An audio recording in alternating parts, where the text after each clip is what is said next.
बिछड़ गए तो ये दिल उम्र भर लगेगा नहीं, बिछड़ गए तो ये दिल उम्र भर लगेगा नहीं, लगेगा लगने लगा है मगर लगेगा नहीं। नमस्कार दोस्तों, एक बार फिर से आप सभी लोगों का आपके अपने चैनल पीसेस प्रयास पर स्वागत है। मैं उम्मीद करता हूं कि आप लोग अच्छे होंगे, स्वस्थ होंगे और आपकी पढ़ाई अच्छी चल रही होगी। ये जो लाइनें अभी मैंने बोली वो बिल्कुल फिट होती हैं इस बार के बीपीएससी की पोस्ट के लिए, क्योंकि इस बार इतनी अधिक संख्या में वैकेंसीज़ों का आना आपके लिए खुशी भी है, लेकिन अगर आप इस टाइम पे बिल्कुल भी मक्कारी करेंगे अपने साथ और आपका जो परिणाम है आपके पक्ष में नहीं होगा तो ये लाइनें आपके ऊपर बिल्कुल फिट बैठेंगी।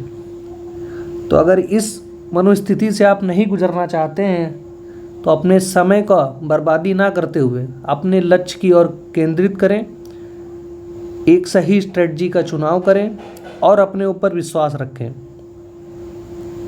आपको सफलता ज़रूर मिलेगी। आज के इस वीडियो में हम लोग देखने वाले हैं कि बीपीएससी के प्रीलिम्स एग्जामिनेशन में किस सब्जेक्ट का कितना वेटेज रहता है, यानी कि ऐसे कौन से सब्जेक्ट्स हैं जिनसे नंबर ऑफ क्वेश्चंस जो पूछे जाते हैं उनकी जो संख्या है वो अधिक है, ताकि उन सब्जेक्ट्स का हम लोग चुनाव कर सकें और इन बचे हुए दिनों में उन सब्जेक्ट्स पर ज़्यादा मेहनत कर सकें, ताकि उन सब्जेक्ट्स के सारे क्वेश्चन हम लोगों से सही हो सकें। सारे तो कहना यहाँ पर सही नहीं होगा, क्योंकि कुछ ना कुछ क्वेश्चंस तो गलत ही होते हैं। एक नंबर ऑफ क्वेश्चंस का जो वेटेज रहे करेक्ट क्वेश्चंस का वो ज़्यादा हो इन सब्जेक्ट्स का, क्योंकि क्वेश्चंस इन्हीं से ज़्यादा आने हैं। तो आज की वीडियो को हम लोग शुरुआत करते हैं और समझते हैं सबसे पहले कि जो बीपीएससी का एग्ज़ाम होने वाला है सिविल सर्विसेज का, उसके मेजरली कितनी स्टेजेस होती हैं। मोटा मोटा आप लोग तो अवेयर ही होंगे, सब लोग समझदार हैं, लेकिन फिर भी एक बार मैं बता देता हूँ। 3 स्टेज में आपका एग्ज़ाम होता है। पहला प्रीलिम्स एग्जामिनेशन, उसके बाद आपका मेंस होता है, देन आफ्टर दैट इंटरव्यू होता है।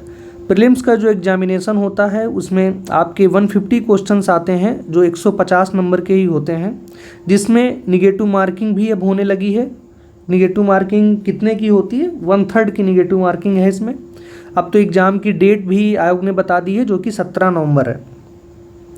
दोस्तों, अब क्या है कि पिछली बार की जो एग्ज़ाम हुआ था बीपीएससी का, तब से क्लियर हो गया है कि जो ऑप्शंस की जो संख्या रहेगी वो 4 ही रहेगी। ऐसा नहीं कि 5, 6, 7, 8 जो ऑप्शन कभी कभी बीपीएससी खिलवाड़ कर दिया करती थी, वो अब नहीं होगा। जो चेयरमैन है उन्होंने साफ क्लियर कर दिया है, चेयरमैन सर ने साफ क्लियर कर दिया है कि 4 ऑप्शंस ही रहेंगे एक क्वेश्चन में। तो ये तो बात होगी प्रीलिम्स की। फिर उसके बाद जो मेंस है उसका एक प्रॉपर वीडियो आएगा, उसमें आपको पूरी बातें बताई जाएंगी, लेकिन फिर भी एक मोटा मोटा हम लोग अंदाज़ा ले लेते हैं। इसमें आपके 2 जीएस के पेपर होंगे, एक आपका एसए का पेपर होगा। जो आपकी मेंस की मेरिट बनेगी वो इन्हीं 3 सब्जेक्ट से बनेगी, जो कि 300 नंबर के प्रत्येक सब्जेक्ट होंगे, यानी कि जो इनका कुल हो जाएगा वो 900 नंबर का हो जाएगा। उसके बाद हिंदी जो कि क्वालिफाइंग होगी, और एक ऑप्शनल सब्जेक्ट जो जिसका आप चयन करेंगे वो भी क्वालिफाइंग रहेगा।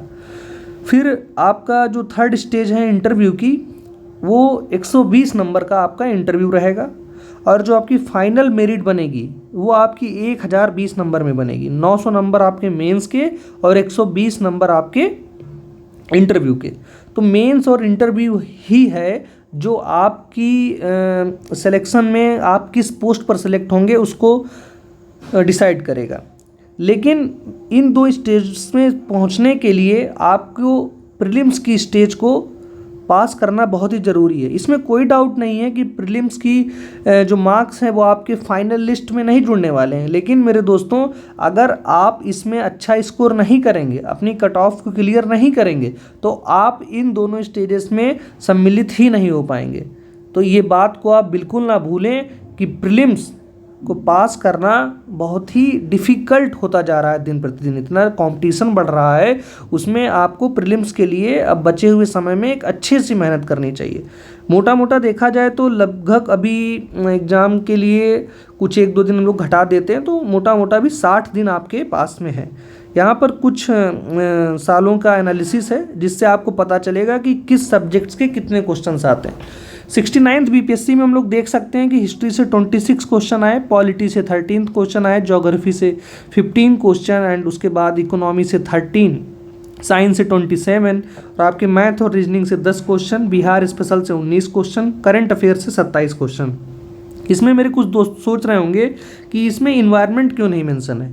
और जगह पे तो हम लोग देखते हैं कि इन्वायरमेंट के बहुत सारे क्वेश्चंस आते हैं, लेकिन बिहार में क्या होता है कि जो क्वेश्चंस की इन्वायरमेंट से रिलेटेड जो क्वेश्चंस की संख्या होती है वो कम रहती है, उनको हम लोग ज्योग्राफी में ही इंक्लूड कर देते हैं। ज्योग्राफी के जो क्वेश्चंस लिखे हैं वो विद इन्वायरमेंट हैं, विदाउट इन्वायरमेंट नहीं है। कुछ क्वेश्चंस इन्वायरमेंट के हम लोग साइंस में काउंट कर लेते हैं और कुछ क्वेश्चंस ज्योग्राफी में काउंट कर लेते हैं।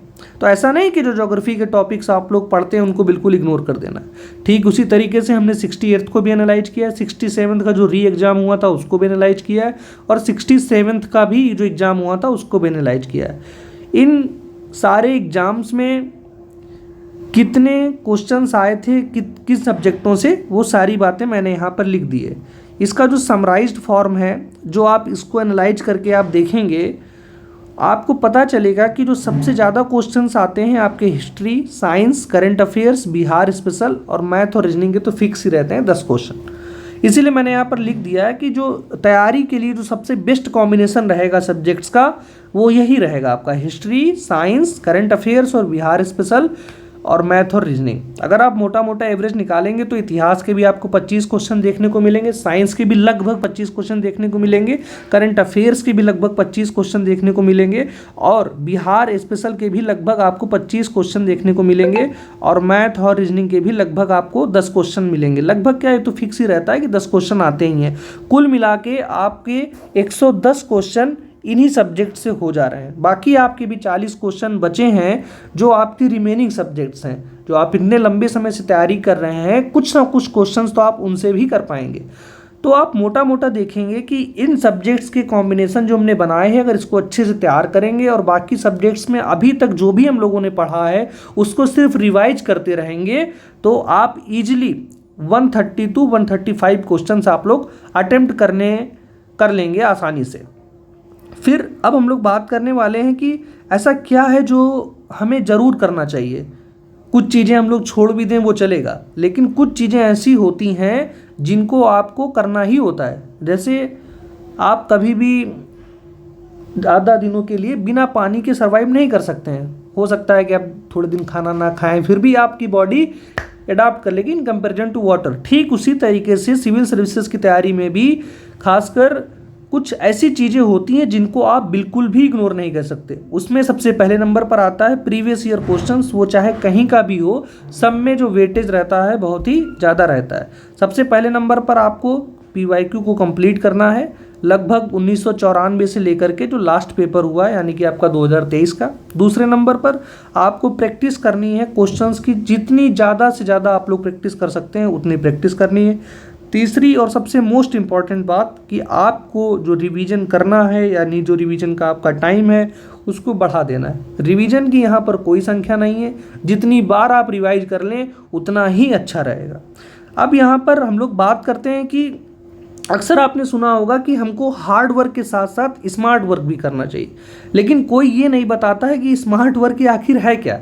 तो दोस्तों, आज आप लोग इसी वीडियो में ये भी समझिए कि स्मार्ट वर्क का मतलब होता है कि वर्क को हमको इस तरीके से करना है कि हमारी उसमें एनर्जी भी कम लगे और जो उसका आउटपुट रहे वो बहुत ही ज़्यादा रहे। जैसा कि हम लोग जान रहे हैं कि जो दिनों की संख्या है वो कम है, तो उसमें हमको क्या करना चाहिए। सबसे पहले आपको एक कोई सब्जेक्ट उठाना है, फिर उसमें सब्जेक्ट के कुछ इंपॉर्टेंट टॉपिक्स होते हैं, ठीक है। फिर उन टॉपिक्स को आपको पढ़ना है, फिर उस टॉपिक को पढ़ने के बाद आपको उस पर क्वेश्चन प्रैक्टिस करना है। फिर जब आप प्रैक्टिस करेंगे, जो आपके क्वेश्चन गलत हो जाएंगे उनको आपको एक जगह नोट कर लेना है। फिर आपको बार बार उन्हीं गलत क्वेश्चंस को रिवाइज करना है और 3-4 दिन के अंतराल में आपको जो आपके इंपॉर्टेंट टॉपिक्स हैं उनके नोट्स को भी देख लेना है। फिर उसके बाद आपको, जब तक आपका एग्जाम नहीं हो जाता, उस टॉपिक से यानी कि उस सब्जेक्ट से आपने जो भी क्वेश्चंस लगाए हैं जो बार बार गलत हो रहे हैं उनको ही आपको बार बार रिवाइज करना है। क्योंकि जो क्वेश्चन नहीं गलत हो रहे हैं वो, मेरे दोस्तों आप बात मान लीजिए, वो क्वेश्चंस आपके नहीं गलत होंगे एग्जाम में भी। तो ये तो बात हो गई कि हमको कैसे स्मार्टली किसी भी सब्जेक्ट को कवर करना है। अब कुछ बातें ये हैं कि ये करना है वो करना है तो देख लिया गया, क्या नहीं करना है ये भी बहुत ज़रूरी है। सबसे पहले तो अब आप लोग नोट्स कलेक्ट करना बंद कर दीजिए। आज तक आपने जो भी पढ़ा है मेरे दोस्त अपने ऊपर विश्वास करिए, वो आपके लिए सफिशिएंट है, आपको सिलेक्शन दिलाने के लिए सफिशिएंट है। बस उसी को आपको अच्छे से बार बार मल्टीपल रिवीजन उसका जब आप करेंगे तो आपकी जो सिलेक्शन की चांसेस हैं वो भी बढ़ने लगेंगी। जैसे जैसे आपका रिवीजन के नंबर्स बढ़ेंगे आपकी चांसेस भी उधर सिलेक्शन की तरफ बढ़ेंगी। आपको दूसरे नंबर पे क्या करना है, सिर्फ पढ़ना नहीं है, जो भी पढ़ें उसको प्रॉपर रिवाइज भी करना है। और जो सबसे बहुत इम्पॉर्टेंट बात है कि आपको कुछ भी पूरी तरीके से इग्नोर नहीं कर देना है। जैसे ऊपर मैंने बताया कि ये सब्जेक्ट कॉम्बिनेशन सबसे बेस्ट रहेगा, लेकिन ऐसा नहीं है कि जो सब्जेक्ट छूट रहे हैं उनको बिल्कुल इग्नोर कर दें। भाई उससे 40-50 क्वेश्चन तो आने ही हैं। अगर आप बिल्कुल इग्नोर कर देंगे 60 दिन के लिए उन सब्जेक्ट्स को, तो आप समझ सकते हैं कि ऐसा भी हो सकता है कि परीक्षा में उनसे संबंधित आप एक भी प्रश्न ना कर पाएँ। तो आपने चाहे जितनी मास्टरी कर रखी हो अपने कॉम्बिनेशन वाले सब्जेक्ट्स पर, आपके सिलेक्शन के ना होने की चांसेस बढ़ जाएंगे। तो मेरे दोस्तों ये बात आपको याद रखनी है कि कोई भी चीज़, कोई भी सब्जेक्ट, कोई भी टॉपिक उसको पूरी तरीके से इग्नोर नहीं करना है।